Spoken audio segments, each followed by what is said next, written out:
Hello friends, loving greetings in the matchless name of our Lord and Savior Jesus Christ.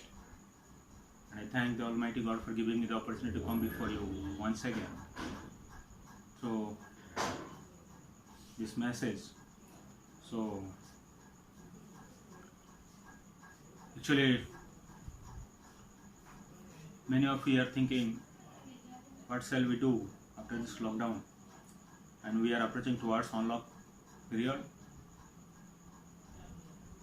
And during this lockdown, many people have lost their jobs, as well as many people have suffered a loss, huge loss in their businesses. And we are thinking, what shall we do after this lockdown? And many of us might be thinking that whether God has forgotten us or what. But then God spoke to me, the Holy Spirit gave me a verse from the Holy Bible, which I would like to share with you.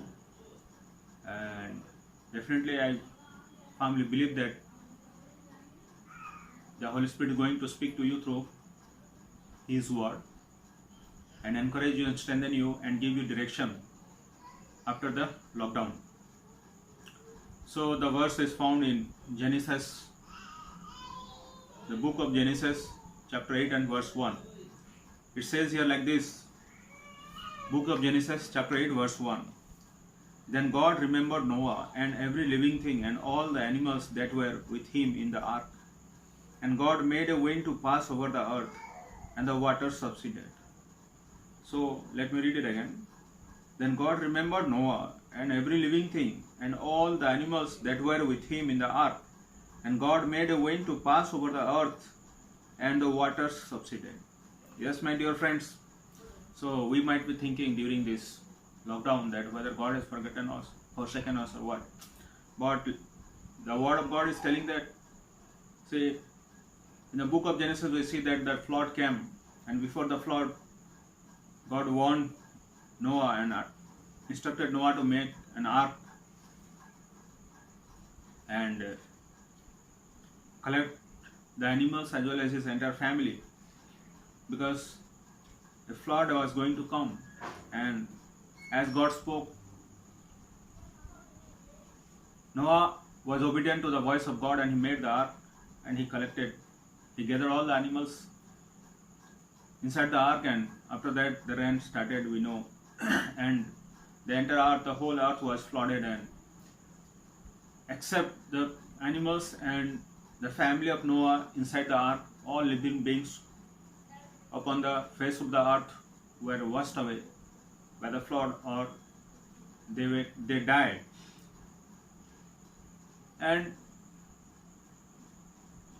Noah and his family and the animals and birds, all the creatures which are inside the ark, they were locked down inside the ark. And at the same time, it says, then God remembered Noah. Then God remembered Noah. Yes, my dear friends, during this lockdown, many of us have gone through very tough times, and many people, innocent people, they committed suicide because of maybe lack of food or so several reasons. And many people are still thinking that what shall I do after this lockdown?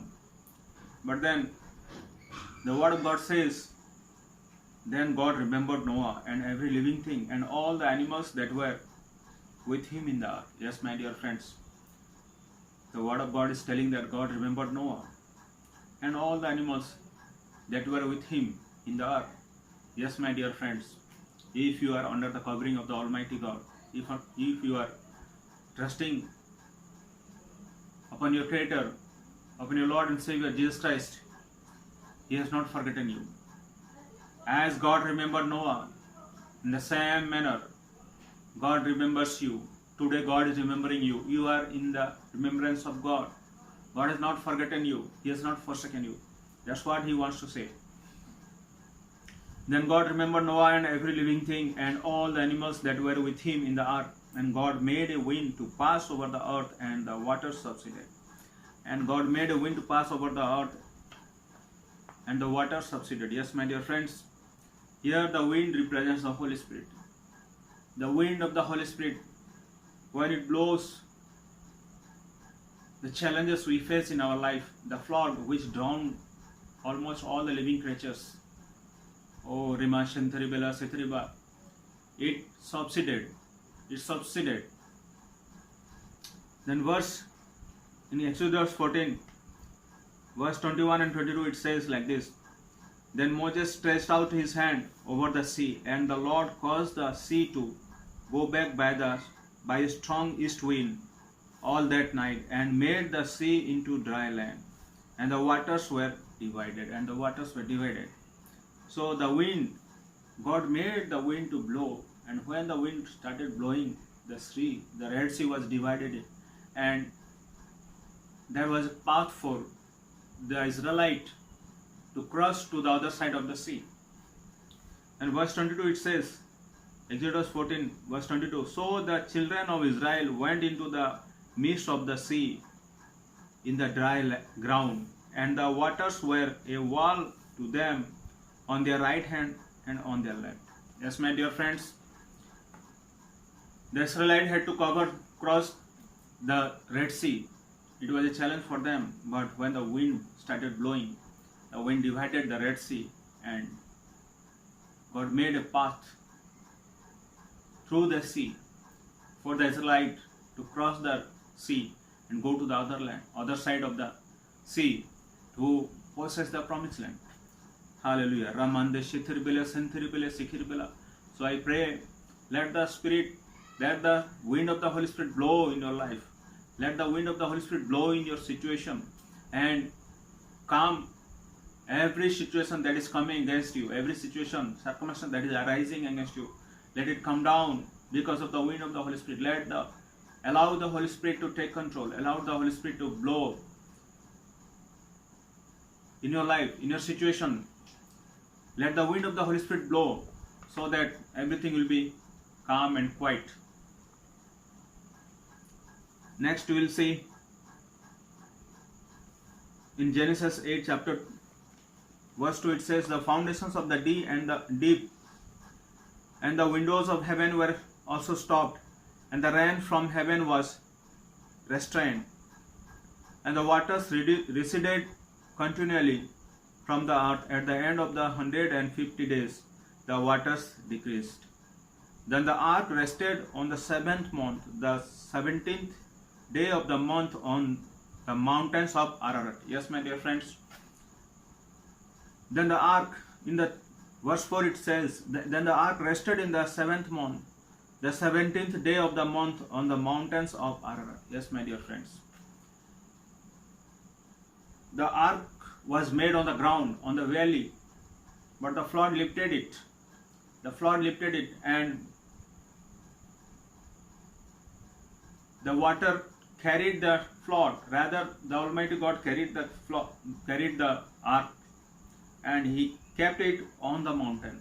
Let me tell you something. The flood which destroyed all living beings upon the earth, that same flood carried the ark inside which Noah and his entire family and all living beings were there.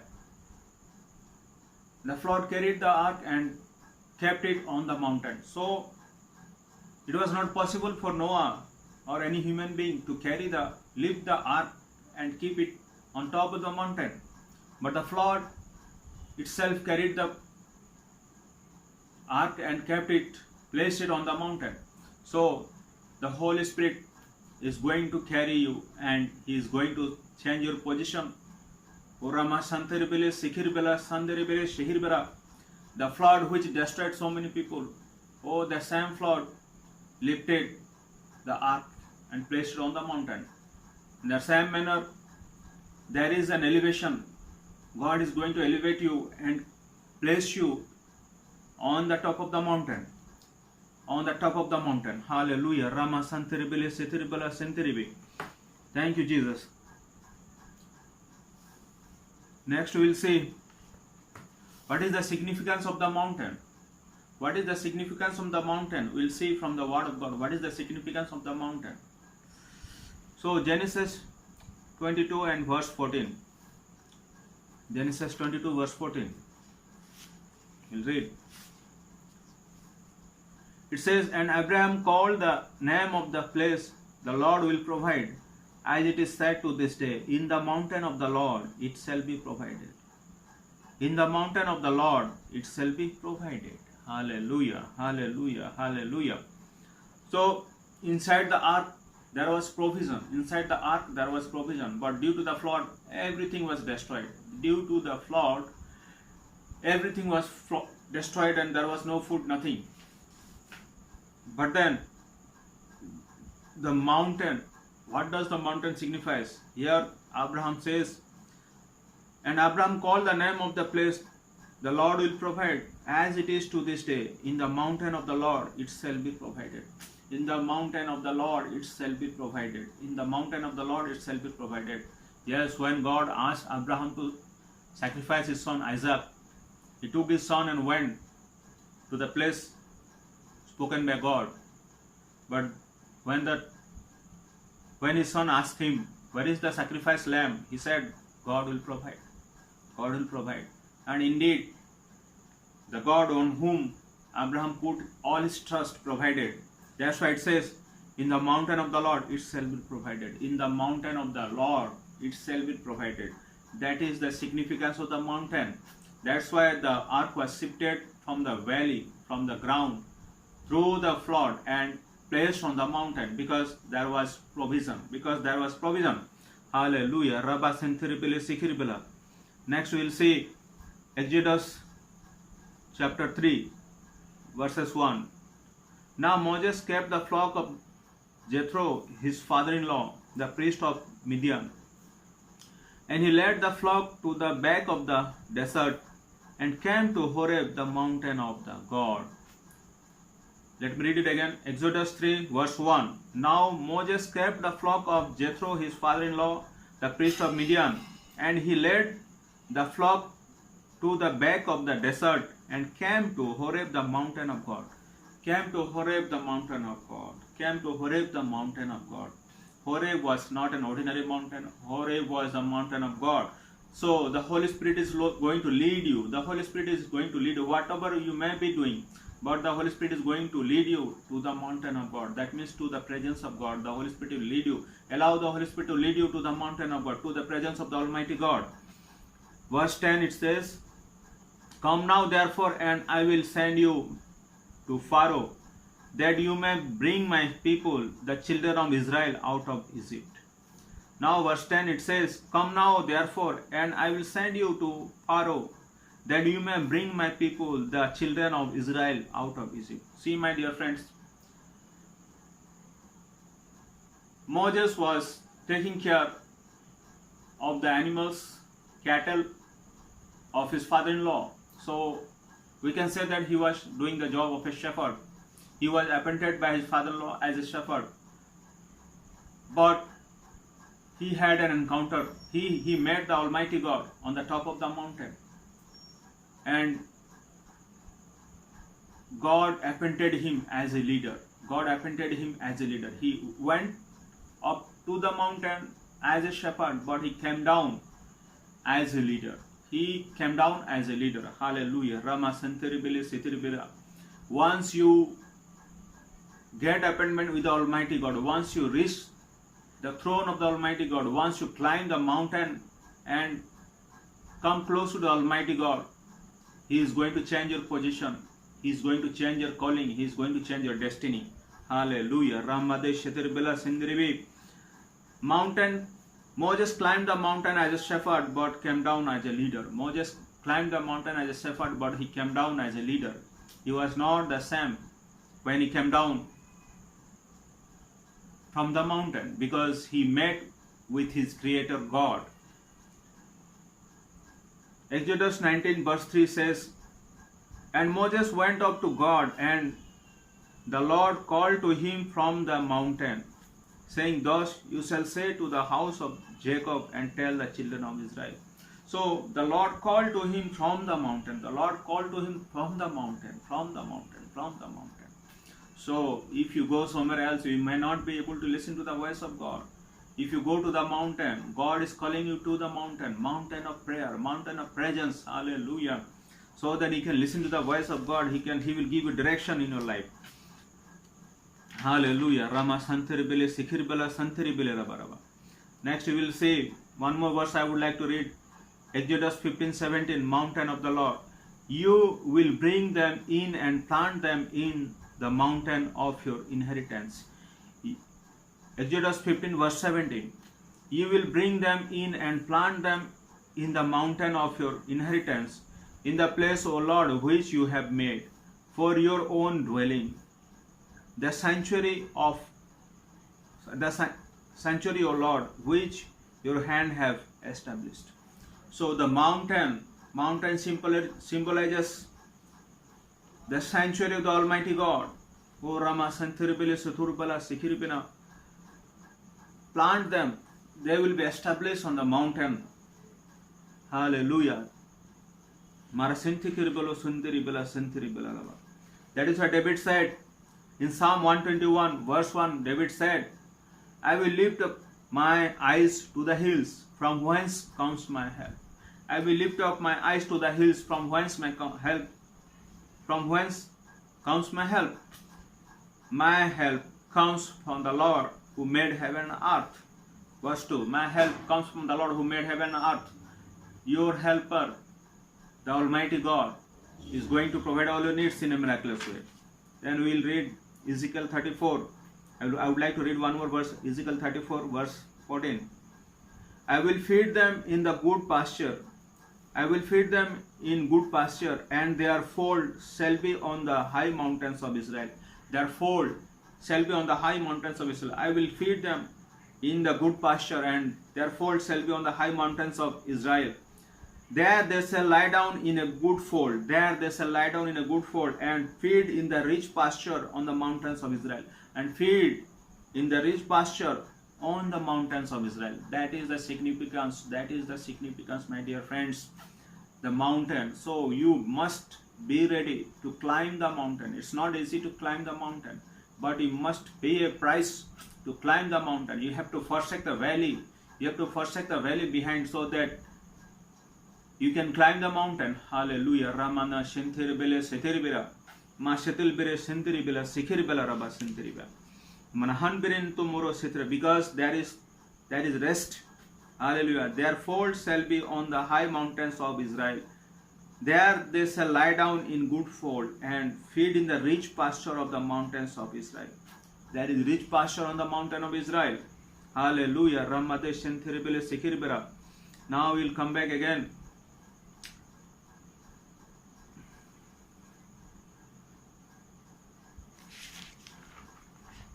Genesis 8 verse 5. And the waters decreased continually until the 10th month. In the 10th month, on the first day of the month, the tops of the mountains were seen. Amen. Hallelujah. And the waters decreased continually until the 10th month. In the 10th month, on the first day of the month, the tops of the mountains were seen. So the tops of the mountains were seen. Nothing was visible. Everything was submerged under water because of the flood, due to the flood. Hallelujah. But when the Holy Spirit when the Lord Almighty blew the wind, caused the wind to blow, hallelujah, the water subsided, and the tops of the mountains are visible, So the Lord Almighty is going to make visible your destiny. Hallelujah.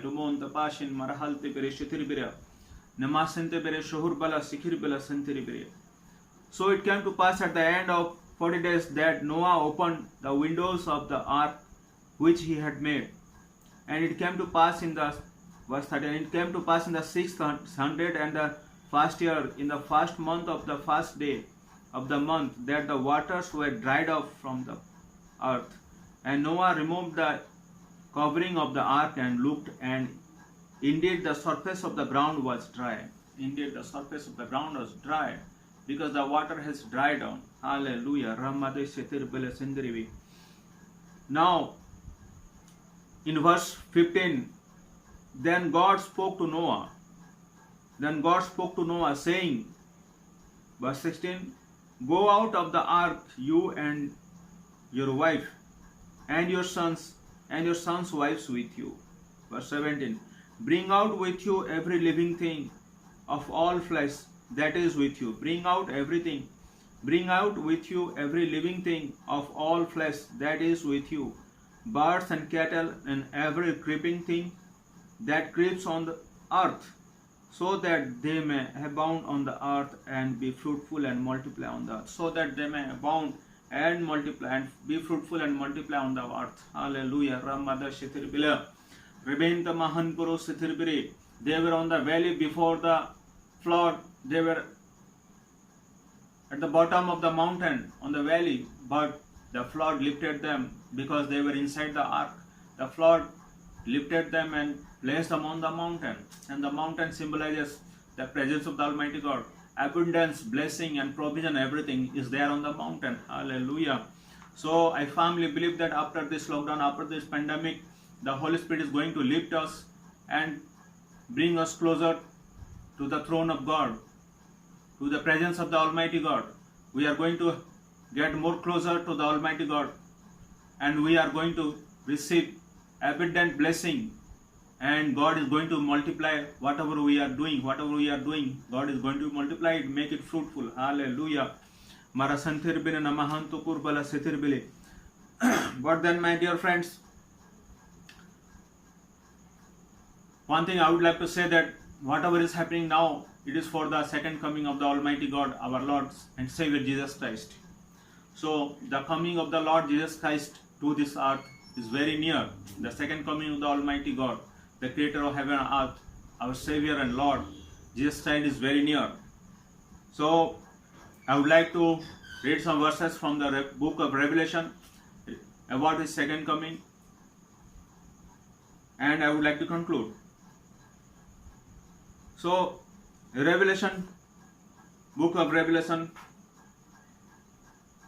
chapter 21, verse 1. And I saw a new heaven and a new earth. And I saw a new heaven and a new earth. For the first heaven and the first earth had passed away.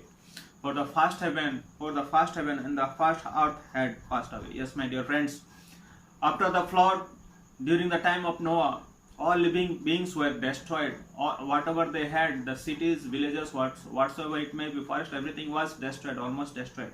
So God started a new thing. A new beginning was there, along with the family of Noah and the animals. In like manner, the Almighty God, Lord Jesus, our Savior, is coming back again very soon. And that is why something new is going to happen. And I saw a new heaven and a new earth, for the first heaven and the first earth had passed away. Also there was no more sea. Yes, my dear friends, the earth, as long as we are on this earth, it is going to be as it is. But once we are taken away, once the rapture takes place, things will not be the same again. Hallelujah. Rabba. So we must prepare for the second coming of the Almighty God. We must prepare for the second coming of the Lord Jesus. Next, verse 2, it says, Then I, John, saw the holy city, New Jerusalem, coming down out of heaven from God, prepared as a bride adorned for her husband. Verse 3, And I heard a loud voice from heaven saying, Behold, the tabernacle of God is with man. Behold, the tabernacle of God is with man, and He will dwell with them, and He will dwell with them. They shall be His people. He will dwell with them. They shall be His people. The Almighty God is going to dwell with us, and we will be His people. We are going to be the people of the, we are the people, and we will continue to be the people of the Almighty God. God Himself will be with them and be their God. God Himself will be with them and will be their God. God Himself will be with you. Today you might be thinking, where is God? But God is telling, God Himself is going to be with you, and He will be your God. And God will wipe away every tear from their eyes. God will wipe away every tear from their eyes.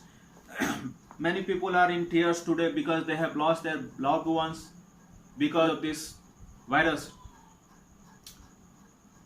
As well as many people are in tears because they have lost their jobs, or they have lost the business, or suffered the business, or so many things. But then here the word of God says, there shall be no more death, and the And God will wipe away every tear from their eyes. There shall be no more death, no sorrow, no crying, and there shall be no more pain, for the former things have passed away. There shall be no more death, no more sorrow, no crying, and there shall be no more pain. There shall be no more pain, for the former things have passed away. Former things have passed away. All the former things will pass away. Verse 5. Then he who sat on the throne said, then he who sat on the throne, what he said? Behold, I make all things new. Behold, I make all things new. Behold, I make all things new. He, the Almighty God, seated on the throne in heaven, is going to do something new in your life. Expect something new in your life. Expect something new in your life. Expect something new in your life. Hallelujah. Verse 7. He who overcomes shall inherit all things. He who overcomes shall inherit all things. We have to overcome all trials, temptations of the devil. Oh Rama Santhiripili, we have to overcome this world and the worldly things, so that we will inherit everything. He who overcomes shall inherit all things. He who overcomes shall inherit all things. We are going to inherit everything, provided we have to overcome this world and the worldly things. And I will be his God, and he shall be my son. And I will be his God, and he shall be my son and daughter. So he will be our God, and we will be his sons and daughters. What a privilege, my dear friends. What a privilege. So be of good cheer. Be of good cheer. Hallelujah. Rabba Santhibire Nimanta Kurbala Sitirbire. And expect something new. Expect something big, something good, and something new. What the Lord is going to do in your life. So I hope, family, that you are blessed by this message. Till we meet again, may the God be with you, bless you, lead you and guide you, cover you with his precious blood, and provide all your needs, and lead you to the mountain, so that you will get rest in a good pasture, and all your needs will be provided in a divine and miraculous way. May the Lord bless you richly. Shalom.